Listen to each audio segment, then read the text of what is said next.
karena lu punya jalan ke situ. Si ibu muncul, dia terus ketabrak. Karena banyak banget yang DM gua urusan kejadian maut kemarin, yang paling parah sih tagline-nya sih, Moge versus Mocil.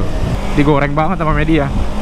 Padahal ya, menurut gua ya, ini sama-sama pemotor yang perbedaannya cuma satu.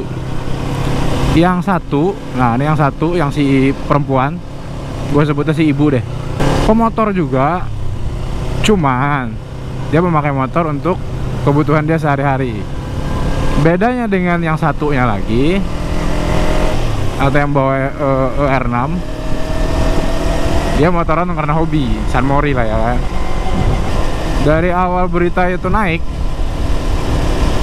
gua cuman berani nge-share doang. Gua tuh kalau ngelihat satu bukti, belum ada bukti konkretnya, gua nggak berani ngomong.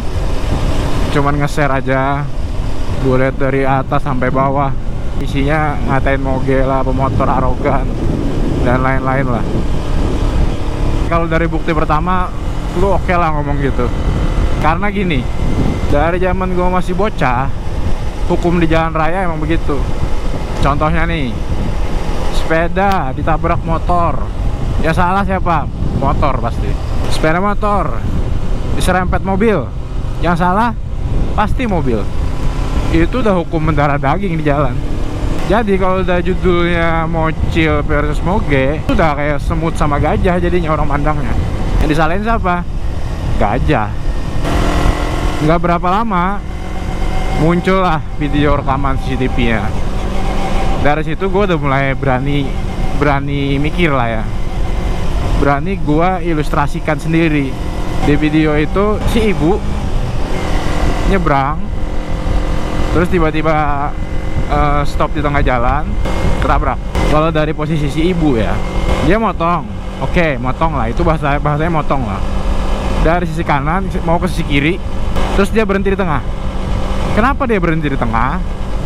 Kalau gue lihat dari video itu, dia nunggu dari pesepeda, atau membiarkan pesepeda, ada 3 kalau nggak salah, itu lewat dulu, baru dia rencananya mau nyebrang. Terus gue lihat juga ada 2 atau berapa motor itu bisa ngindarin si ibu ini. Terus datanglah si ER6, itu udah nggak terelakkan lagi lah, selesai setelah itu. Oke, kalau lihat dari rekaman CCTV, jadinya 50-50 nih.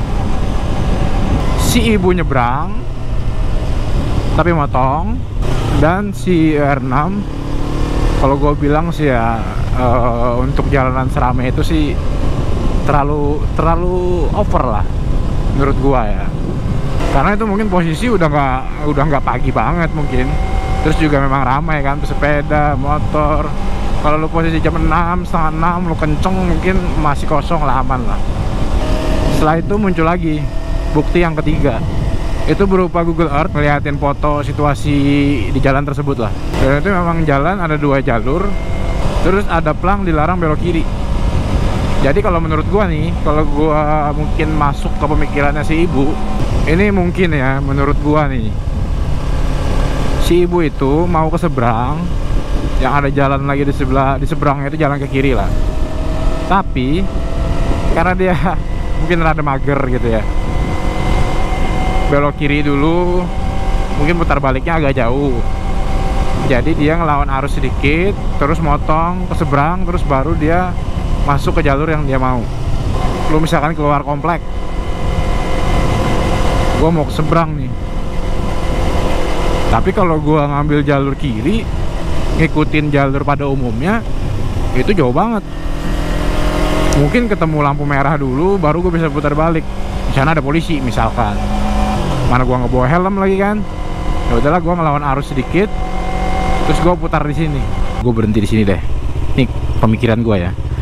Jadi lu misalkan keluar komplek dari situ lu mau ke jalur sebelah sini.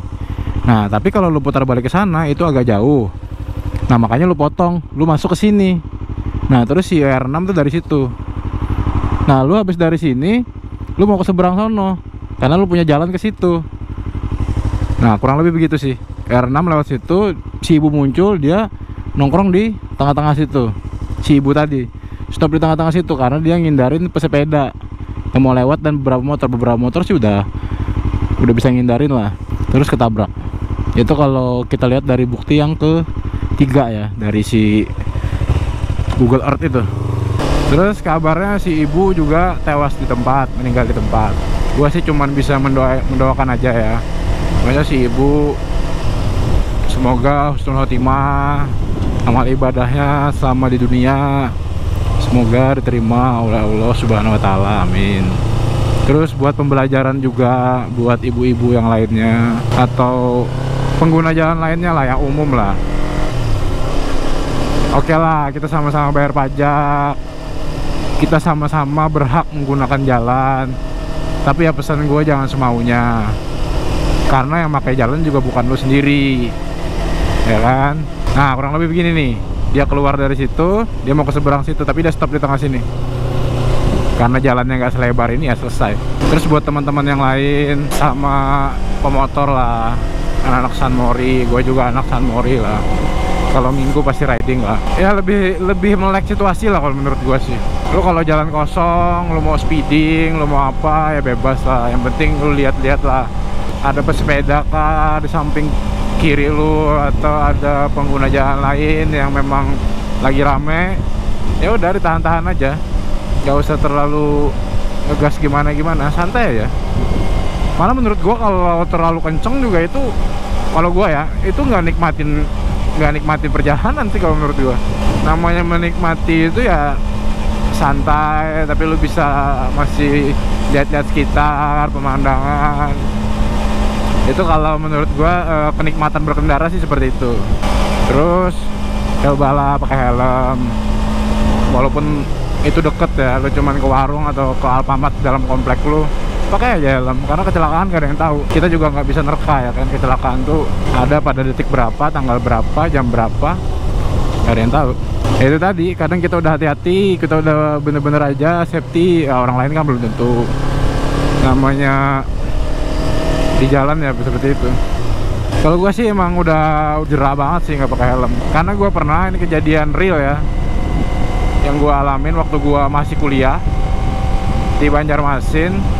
Kampus gue kan di Banjarmasin, terus rumah gue di Banjarbaru. Pada saat itu emang pas gue berangkat dari rumah mau ke kampus, itu posisi masih cerah. Ya udah gue bawa motor dong, gue bawa motor metik lah biar santai gitu.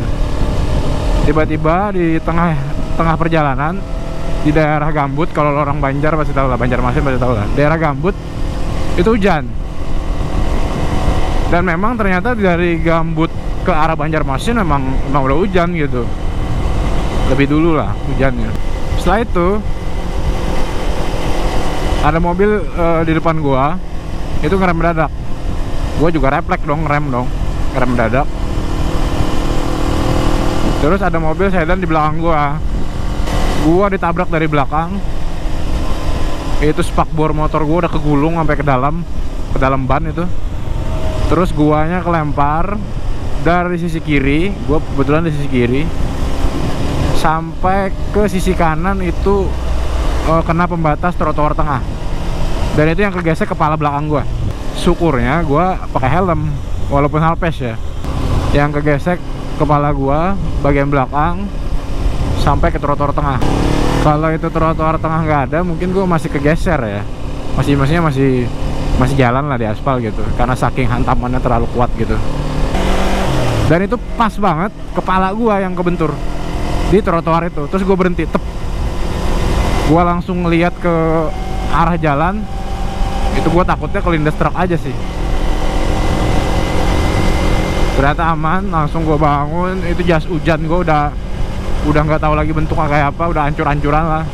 Motor gue juga udah kegeser ke sana kemari. Habis kejadian itu, gue mau deket apalagi jauh, gue selalu pakai helm. Gak berani gue nggak pakai helm. Kalau orang kan kadang nanya, mau pakai helm nggak nih? Oh ada polisi nggak? Oh nggak ada, ya udah nggak usah pakai helm. Kalau gue pakai helm itu bukan karena takut apa, gue takut kegesek kepala gue. Karena gue udah kejadian. Mungkin itu kan semacam teguran ya kan. Nih udah gue kasih lihat nih, kalau lu nggak pakai helm kegeseknya gimana, mungkin udah hancur kepala lu. berceceran di jalan-jalan itu. Dan itu gue masih kuliah lagi. Berarti kan kejadiannya udah lama banget. Nggak tahu deh kepala gue kayak apa sekarang. Mungkin botak kali ya. Kalau memang bisa sembuh sih, mungkin rambutnya udah nggak bisa tumbuh lagi di bagian belakang, karena kegesek itu kan pasti luka. Jadi balik lagi ke topik yang kita obrolin sesuai judul. Kalau ngeliat dari bukti pertama, terus ada video rekaman CCTV, bukti kedua, terus bukti ketiga dari reka jalan di Google Earth, ya udahlah ya, kita nggak usah juga sih, maksudnya udahlah musibah lah, anggap aja gitu. Nyalahin sih nggak ada habisnya. Mau nyalahin si ibu juga, si ibunya udah meninggal ya kan, udahlah kita bantu mendoakan saja. Mau nyalahin yang renam juga, kawan tersebut juga mungkin ya masih belum sadarkan diri, tapi semoga aja udah cepet pulih lah. Yang terbaik aja lah buat mereka berdua. Pokoknya untuk urusan motoran ini udah bener-bener lagi disorot banget lah, lagi digoreng terus. Tapi gua kadang masih mikir sih, heboh yang dulu ya, gara-gara lu kita sekarang nongkrong nggak boleh. Itu yang kejadian ring 1 ya, dibubarin San Mori di ini. Menurut gue sih positif aja, gak usah bawa-bawa orang tersebut. Tuh orang mungkin juga lagi apes kan, lo gak usah bawa-bawa dia atau salah-salahin dia. Ya emang kita sekarang lagi covid, emang nggak boleh nongkrong-nongkrong, ngumpul-ngumpul, ya udah dibubarin, ya udah lo terima. Makanya kalau San Mori saran gue gak usah rame-rame, 2-3 motor, 4 motor ya cukup lah. Mau rame-rame mau ngapain sih gitu kan, lagi kayak gini keadaannya, lagi covid.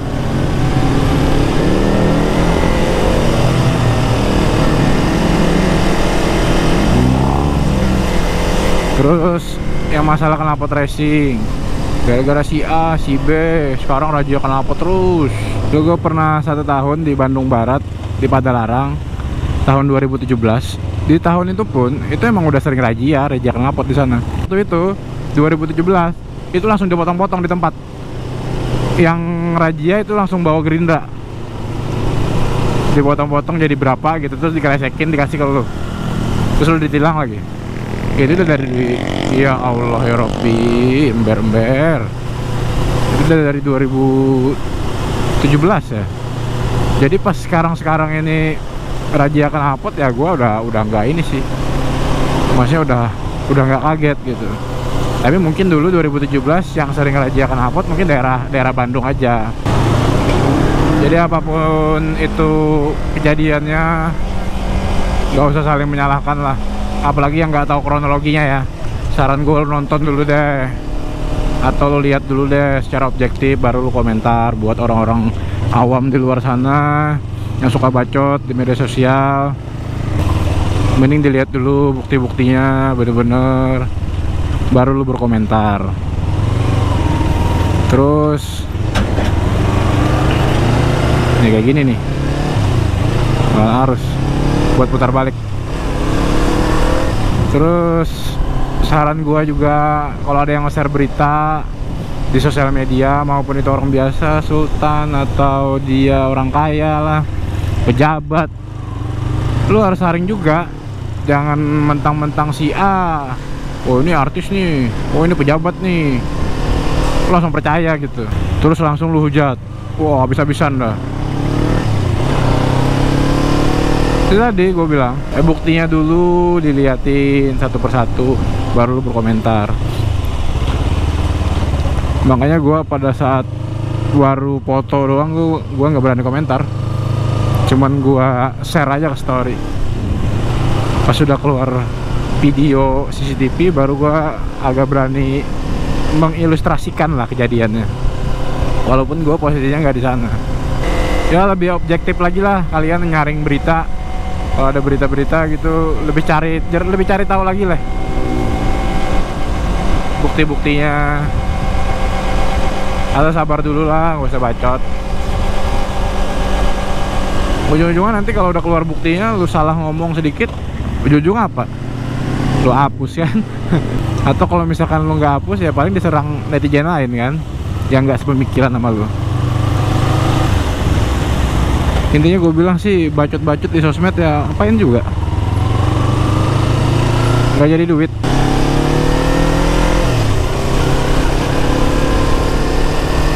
Pesan terakhir buat penutup video ini sih, gue bilang lebih safety riding lagi sih buat kalian semua. Lebih melek lagi kondisi, lihat kiri kanan lah. Kalau jalanannya rame nggak usah terlalu ngebut lah, santai aja, nikmatin aja perjalanan di jalan seperti apa. Lu lihat pemandangan gedung atau ijo-ijo yang ada di jalan, santai aja lah, nggak usah lu kenceng-kenceng atau gimana. Kecuali emang kosong ya, atau emang lu berangkat jam 5:30 atau apa, kosong jalan silahkan. Tapi kalau emang udah rame, udah santai aja lah. Segitu aja video gua kali ini, pembahasan yang lagi rame ini, Moge versus Mocil, tabrakan maut. Semoga nggak keulang lagi. Kalau dari tayangan gua ada yang kurang pantas dan ada gua salah-salah ngomong yang menyinggung seseorang atau orang banyak, gua mohon maaf. Buat kalian yang nonton dari awal sampai habis, gua ucapkan terima kasih banyak juga. Sampai ketemu di video selanjutnya. Assalamualaikum warahmatullahi wabarakatuh. Dadah.